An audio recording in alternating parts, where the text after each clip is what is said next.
So welcome back students to the hazard analysis. As we had mentioned earlier, the success of every food industry involves the HACCP analysis right from the receiving point of raw materials till the release of finished products from that particular industry.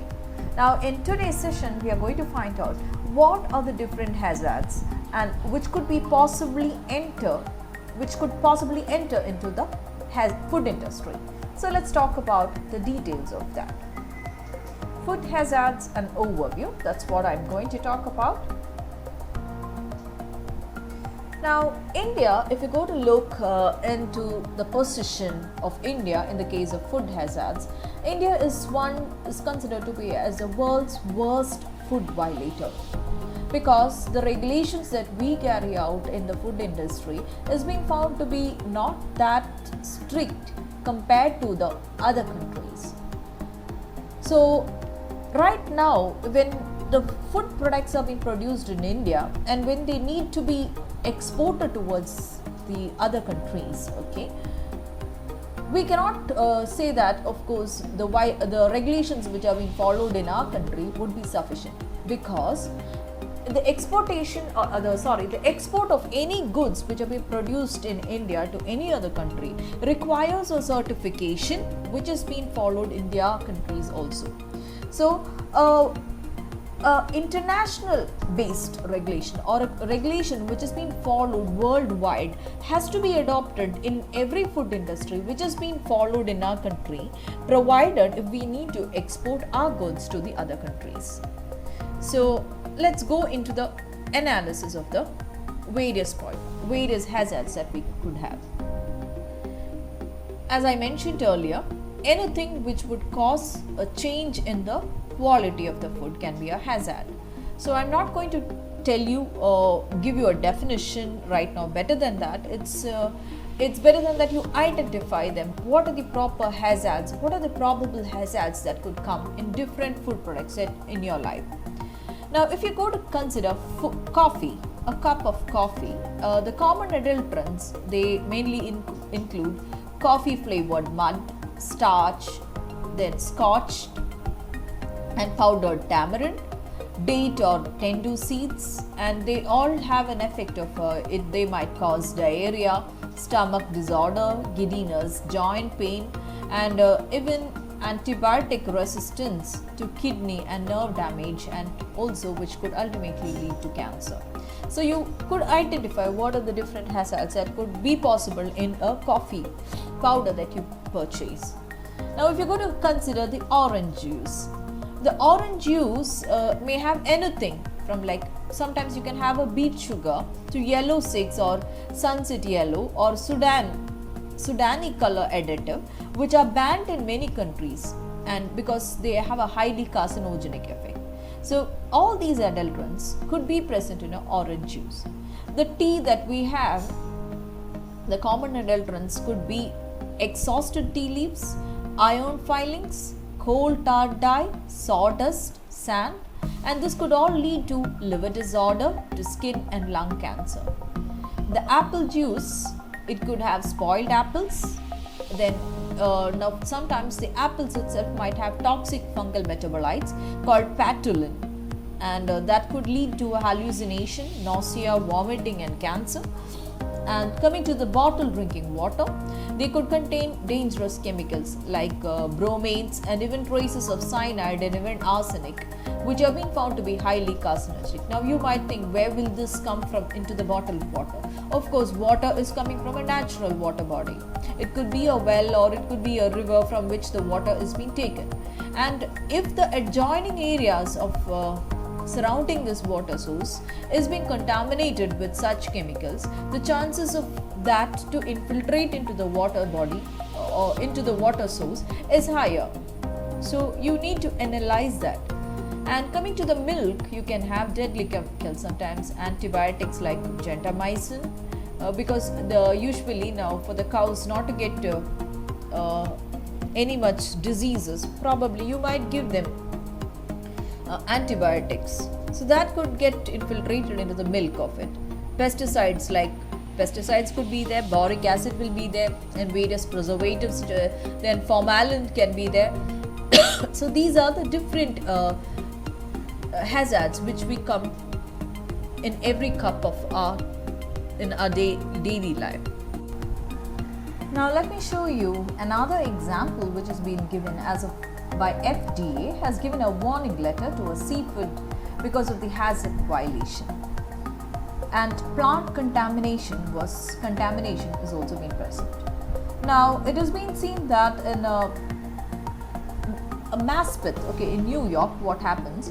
The frozen shad and hilsa fish were adulterated because they have been prepared, packed or held in insanitary conditions. So when you are doing food processing, manufacturing process under insanitary conditions, the chances of food to get contaminated is found to be high, and that could result in the hazard violation you would probably get a first warning letter when you do a hazard violation from the FDA. Now another thing is that the Good Seed Inc. Monk Bean Sprout operation in VA was informed by the FDA's Baltimore district that what happens, they had returned because some of the monk bean sprouts were being contaminated because of the presence of Listeria monocytogenes. You know, Listeria monocytogenes is a microbial hazard. So these are examples of some hazard violations. They are first giving a warning letter. Another one is a FDA warning letter, which is being given when probably there was unauthorized health claims, and you can see that two seafood companies, a juice processor and a beverage company, they were using unsafe food additives in their food. So that could also lead to a hazard violation. The unsafe food additive, as we found, that is melatonin, a food additive, was not permitted in conventional food and beverages, and they had put it into one of their drinks called Coma Unwind Food Relaxation, and in common food beverages they are not permitted, but they had misbranded it and put it as a label as a dietary supplement. So you should note something, melatonin is something which is not permitted here, and they mislabeled it and wrote it as a dietary supplement. So it's not a microbiological hazard over here, but it is something which should not be present in that, probably in the food beverage is being present there. That is also a hazard. That is also an hazard when you go to consider it as in a food and a beverage. Then another case that you can see in Japan, what happens, the thermally processed low acid food packaged in a hermetically sealed containers but not being sealed in a proper way as per the regulations. That is, the hermetically sealed containers were not properly sealed. That would also cause a hazard violation. And coming to another company in Chicago, you can see that they are not listing the critical control points to control the pathogen growth and the toxin formation as a result of time and temperature abuse.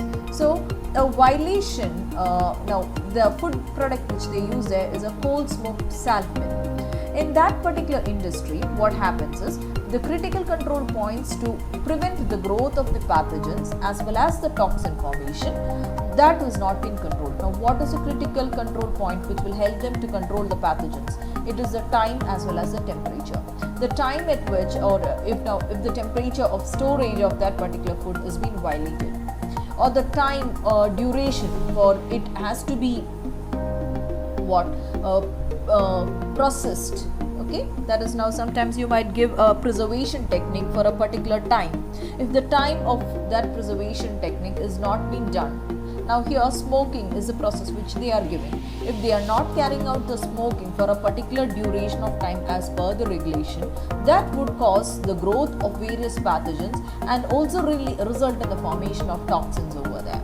So since they are not been following that particular smoking time as well as the temperature which is being required for that is not being followed here, that will result in the formation of a hazard violation. So that is also a hazard. And what is the hazard here? The hazard is a pathogen growth as well as a toxic formation. So that is a hazard over here. Now here the hazard is melatonin. I hope this is clear to you now. Another report which we have was in November 2013, where in a hotel in New York, it was being found that in April 2013, 200 of the 825 guests became sick with stomach cramps that was mainly caused by norovirus after a sorority brunch was being held in the New York hotel. And the same hotel also had previous outbreaks in which the people experienced diarrhea in 2009 after consuming salmonella contaminated potato salad at a reception, and there was also a multi-state outbreak of Escherichia coli in 2006 caused by the contaminated spinach. At that time, the FDA issued a national-wide alert telling consumers to avoid eating bagged fresh spinach, and during the next 68 weeks, sales of the product decreased by 20%. So you can see in this particular slide, the hazards are being found to be three different hazards are being found. One is a norovirus, which was mainly found in some fished products, and you have in the salad, in the potato salad, you have salmonella, which was present in some contaminated potato salad, and in Escherichia coli, a chance of Escherichia coli contamination in spinach was also being found.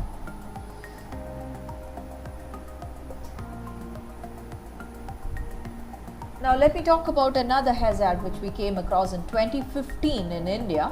You can see that the Maggi noodles contain unsafe and hazardous chemicals. Now what are they? You can see this in Madhya Pradesh. There was the instant noodles packet was found to contain MSG, monosodium glutamate, at high levels. Okay. And also lead was mainly being found in the instant snack. Okay, so this is a chemical hazard, which is so unlike the other previous examples of which we had, we are finding right now a chemical hazard which was not to be present in the particular noodles masala. And the Science Daily here is giving another one. The towels which we use in top kitchen contaminates the food which could be processed in that particular kitchen, and that could probably lead into a foodborne illness. So unlike if you go to consider the different hazards that we have, you can have physical hazards, like as we told in the case of this one, the towels. There could be chemical hazards as we mentioned as MSG as well as lead in the noodles example, or there could be microbiological hazards as we mentioned earlier of norovirus, salmonella, Escherichia coli, etc. So these are some of the hazards that we came across. So what is a hazard? A hazard could be any biological, chemical or a physical agent that is reasonably likely to cause an illness or injury in the absence of controls, and they ultimately lead to the deterioration of the food quality. So thank you for now. Let's continue in the next sessions.